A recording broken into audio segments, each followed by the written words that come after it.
Welcome to ABC News Live. I'm Zachary Keish here in New York City. We appreciate you getting or spending some time with us today. Excuse me. We got a bunch of stuff to get to. Check this out. Michael Cohen and Donald Trump. The secret tapes have been revealed. We're talking about those conversations today. We'll get to that in just a bit. And check this out. We have flooding on the East Coast. We have extreme heat out west. We're going to get to that later as well. But first, we're going to touch things off with today's headlines.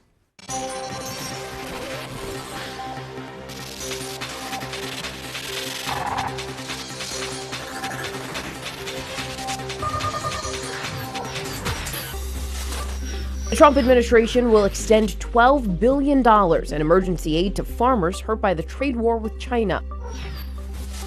The government said that 1,012 of the 2,551 separated migrant children ages 5 to 17 have now been successfully reunited with their parents. The government says it expects almost all of the children who are eligible for reunification will be back with their parents by Thursday's court-ordered deadline. The judge praising the government, saying its progress is a remarkable achievement. Yosemite Valley and Wawona in Yosemite National Park are closing at noon because of the Ferguson fire. Nearly 38,000 acres have burned since the fire started on Friday the 13th, with just 25% containment. The FBI has now joined the hunt for missing college student Molly Tibbetts in Brooklyn, Iowa. She was last seen on her jogging route Wednesday. In her new song, Sober, released last month, Demi Lovato sings about relapsing. Mama, I'm so sorry, I'm not sober anymore. Now those lyrics read as a cry for help. Lovato taken to the hospital Tuesday after what appears to be a drug overdose. The superstar singer has battled addiction for years, several stints in treatment for drugs and eating disorders. She's been very open about her struggles, something that has given support and comfort to her millions of fans. Now it appears she needs that support.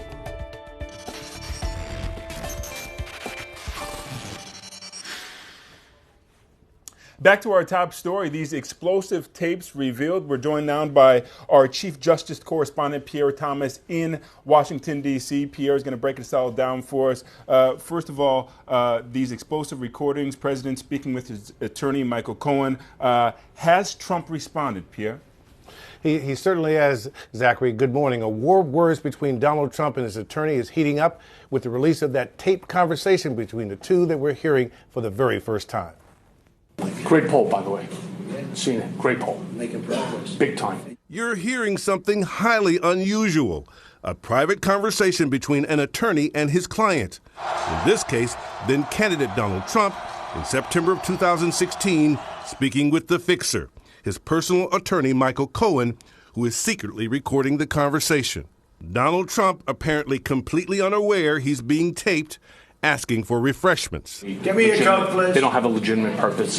And now a critical part of the tape that's in dispute. Cohen and Trump seemingly discussing the National Enquirer's purchase of a story from former Playboy model Karen McDougal, who claims she had an affair with Trump.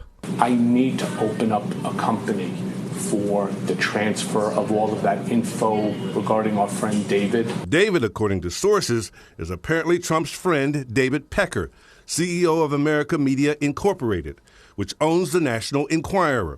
American Media paid $150,000 for McDougal's story, but killed it before the election. Cohen and Trump then discussed setting up a shell company to buy the rights to the Enquirer's McDougal story and perhaps others. Give it to me. When it comes time for the financing, which will be... Listen, what financing? We'll have to pay you. So I'll pay for cash. No. I got... No. Cohen's attorney suggests that Trump's mentioning of cash is indicative of someone planning to engage in illegal activity. But Trump attorney Rudy Giuliani suggesting last night that Trump was doing everything by the book, that there's nothing illegal about the conversation, that he wanted any transaction to be handled by check, which can be documented. Giuliani also calling into Fox News. We listened to it numerous times, and the transcript makes it quite clear at the end that President Trump says, quote, "Don't pay with cash." The emerging feud between Trump's legal team and Michael Cohen, who used to be part of Trump's innermost circle, is now fully engaged. For the record, Giuliani says Trump never paid any money to buy and control the Playmate story. Zachary? Pierre, great job with that story. We really appreciate you kind of spelling it out for us. My question is, again, why is this tape so important? What does it say? Well, again, the tape deals with this whole issue of how were these stories being handled in regard to, in this case, the Playboy model who claims that she had an affair with then candidate Trump. And the question that the U.S. Attorney's Office wants to resolve is, okay, were they trying to cover up the story because that the president was simply trying to keep it away from his family, or was it being covered up in order to maintain his candidacy? That's the critical issue. And Trump has responded to this, I understand? Yes, he's tweeting up and tweeting, responding to Cohen, saying, quote, "What kind of lawyer would tape a client? So sad. This is the first. Never heard of it before. Why was the tape so abruptly terminated?" Zachary?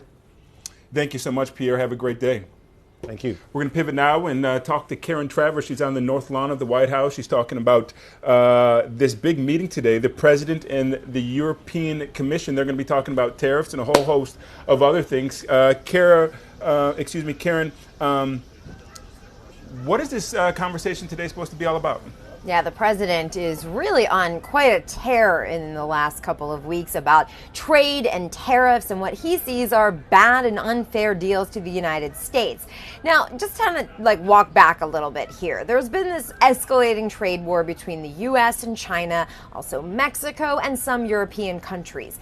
And the president has said that, he's not going to back down from his tough positions. But yesterday, the administration acknowledged, Zachary, that these policies are having a negative impact on American farmers. There's been damage done because prices have fallen as China has put tariffs on American exports. So yesterday, we heard from the Agriculture Secretary, who says that the administration will do a $12 billion short-term emergency aid package to help those farmers that are hurt by the president's policies.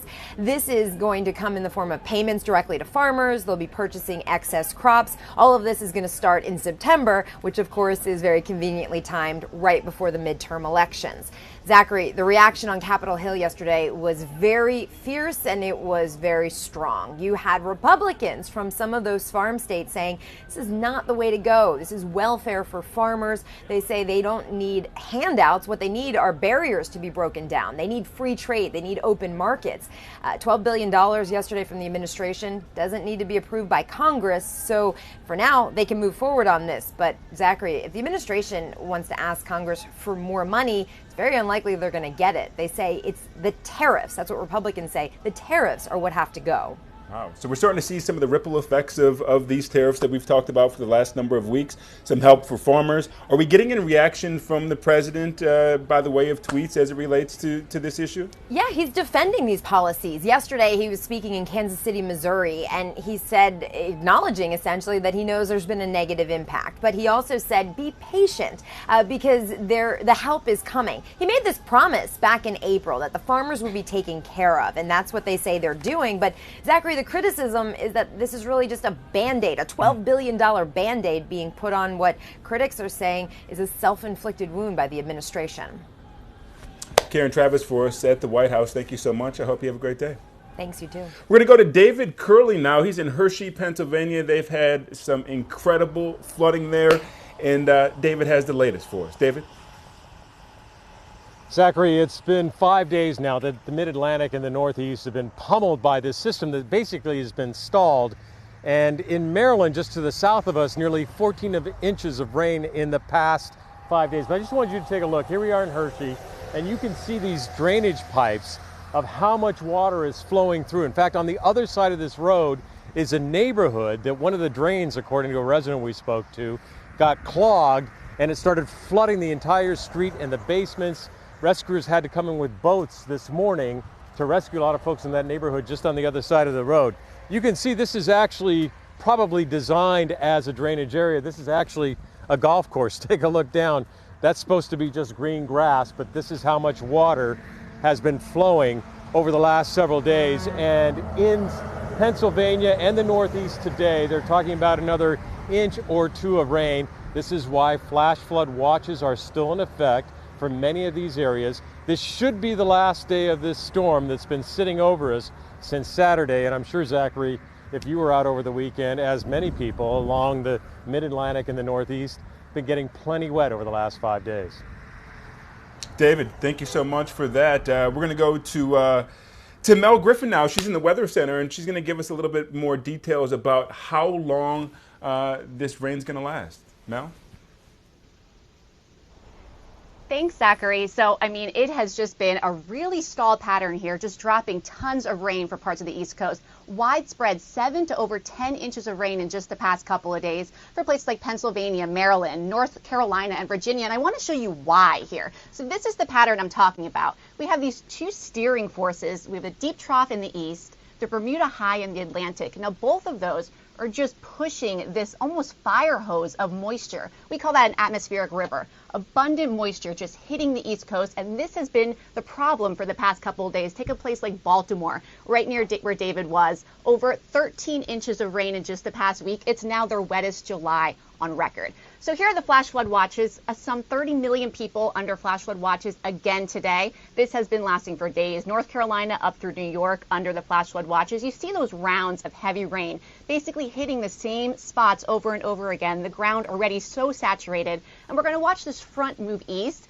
More heavy rain moving through the Northeast today. And as David said, this should be the last day of the very heavy rain, but we have to get through it first. The Weather Prediction Center is forecasting a high risk for flash flooding for central Pennsylvania and parts of western New York. Now, Williamsport, Pennsylvania, which is in that high-risk area, another place with the wettest July on record with over 10 inches of rain, Zachary.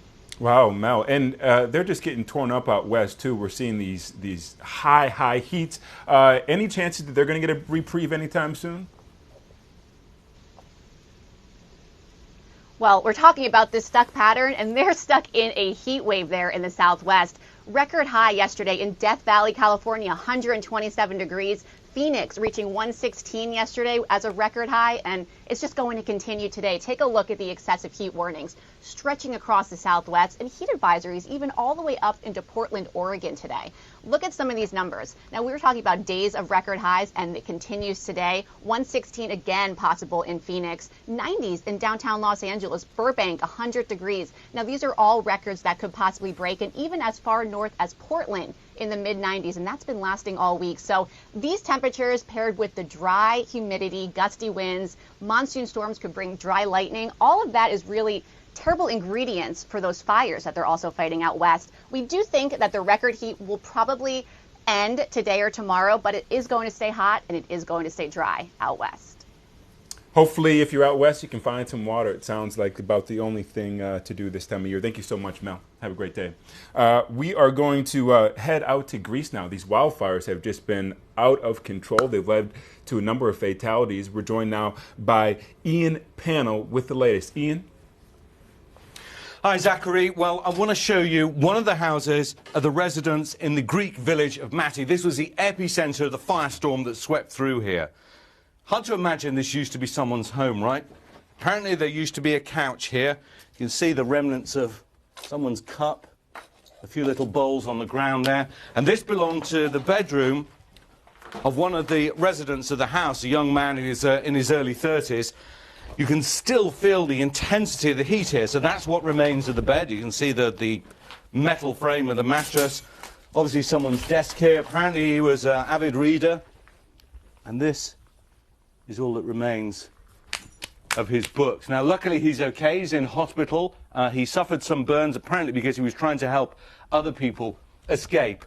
And the only means of escape that night, the fire was so intense, it moved so fast, gale force winds of up to 67 miles an hour is out there. The sea was the only saving grace for the people who lived here. Otherwise, even more would have perished. So what happened is the people who were able to, they went down that path. There are steps that lead down to the sea. But already the fire had moved behind them. So the brush and the twigs and the shrubs that are around the seaside were already on fire. So when they got there, they literally had to run into the water. Now, of course, some of the residents here are elderly. So what we're told by the residents of the house is their relatives ran into the water and they were up to pretty much chest high, and they stood there for 4 hours. So that's as far out as they could go without being forced to swim. But also they had this area just thick with the smoke of the intensity of this fire. So thick that you couldn't tell where the sea was. You couldn't see where the land was. You couldn't see where the sky was. They lost sight of the moon because, bear in mind, this was happening at night. And it wasn't until 4 hours later that slowly the lights, if you can see the harbour up there, started to emerge, and the boats, the fishing boats that came out of that harbour, came out to sea and started to pick people up. That didn't stop many people being unable to reach the sea and sadly dying. In the neighbouring property, there were 26 people huddled together, parents sheltering their children, trying to keep them safe. They died from the smoke, and eventually, of course, their bodies were consumed by the intensity of the fire. Now this is a process of recovery and investigation. There is a suspicion that this was started deliberately, although the people no doubt had no intention of causing this much death and destruction. But many questions will be asked about how this was able to happen and why so many people died. Back to you, Zachary. Ian, thank you so much for your help there in Greece. We're going to go from Greece to the UK. We're joined by Julia McFarlane. She's in London. We're talking about WikiLeaks founder and former hacker Julian Assange. She's been staying at the Ecuadorian embassy there in London for some time now. I mean, and this story has been going on for years, about 12 years now. It sounds like there might be some changes to his living arrangements, but first of all, I want to back up and just talk about who is Assange. Who is this guy? Julia? Hey, Zachary. Yes, of course, as you say, there may be some changes. Mr. Assange may be going from the hospitality of the Ecuadorians to Her Majesty's government. But just a little recap on who the man is who's been living literally in an apartment on the first floor just in the embassy behind me since June 2012. Julian Assange, he's an Australian. He's now an Ecuadorian. He's got Ecuadorian citizenship. He is a former computer programmer and hacker. And he set up the notorious website WikiLeaks, which is, of course, responsible for, groundbreaking scoops and publishings of a treasure trove of classified and unredacted documents, a lot of CIA classified documents, American diplomatic cables, and of course, who can forget the massive DNC email dump back in the 2016 presidential election. So he is wanted. He's being sought by police on charges of sexual assault allegations in Sweden. But he has claimed asylum in the Ecuadorian embassy behind me since 2012 because he fears, and his supporters feel, that as soon as he steps out into the street, he will be immediately detained by British authorities and maybe extradited to the US for his role in WikiLeaks publishing all those covert secret documents. WikiLeaks certainly has been quite damaging to a number of institutions. I'm curious still, why is he in the Ecuadorian embassy at this moment? Yeah, I mean, it's something people ask, why Ecuador? Why did he choose this country? I mean, for several years, the president of Ecuador, Rafael Correa, his administration had quite a difficult relationship with the US. The year before Assange knocked on this door seeking diplomatic asylum, the Ecuadorians were very upset over revelations that actually came from a WikiLeaks dump that showed that the Americans believed that Rafael Correa, he knowingly hired, supposedly, a corrupt police chief. And so there are lots of different reasons, but also Latin American countries, they often grant diplomatic asylum cases. So we don't really know. But it served him well since 2012. He has been in the embassy since then. He has not set a foot outside. A few times over the years, he's gone out onto the balcony to give press statements and things like that. But he's literally been stuck there for years. But there's a new change of administration now. The new president, Lenin Moreno, he really wants to rebuild ties with the US, and that is why everyone is expecting the Ecuadorians to remove Assange. Also, Assange has been he's described it as an inherited problem for the Ecuadorians. They cut off his internet a few months ago, so he hasn't had any contact with the outside world for 3 months. The Ecuadorians also quite upset with Julian Assange's tweeting in support of Catalan independence, which has really soured relations with Madrid. So there is movement. There have been reports that the British and the Ecuadorians are currently sort of working on an agreement on handing Assange over to the British authorities. When that's going to happen, we don't know. Maybe imminently, but when that moment happens, it's going to be a gravitational moment, and the world's eyes will be on it. Julia McFarlane for us in London, thank you so much. We really appreciate your insight. We're going to talk now about this really bizarre situation, this standoff out in California at a Trader Joe's. Newly released footage from this standoff. It shows this high-speed chase and a gun battle. I'm joined now by Kana Whitworth. Kana? Zachary, I'm here in Silver Lake in front of the Trader Joe's. You can see it's all boarded up here. It's a really somber feeling out here, I have to say. We learned yesterday from LAPD themselves, they found out through their investigation that it was in fact a bullet from one of the officers' guns that killed the 27-year-old assistant manager here, Melly Corrado at Trader Joe's.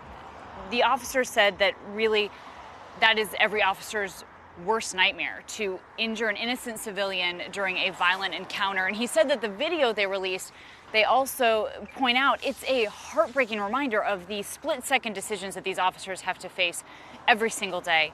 And I want to show you behind me what's happening right now is these are Trader Joe's employees. They just showed up, and what they're doing is they're replacing the flowers, the memorial out here.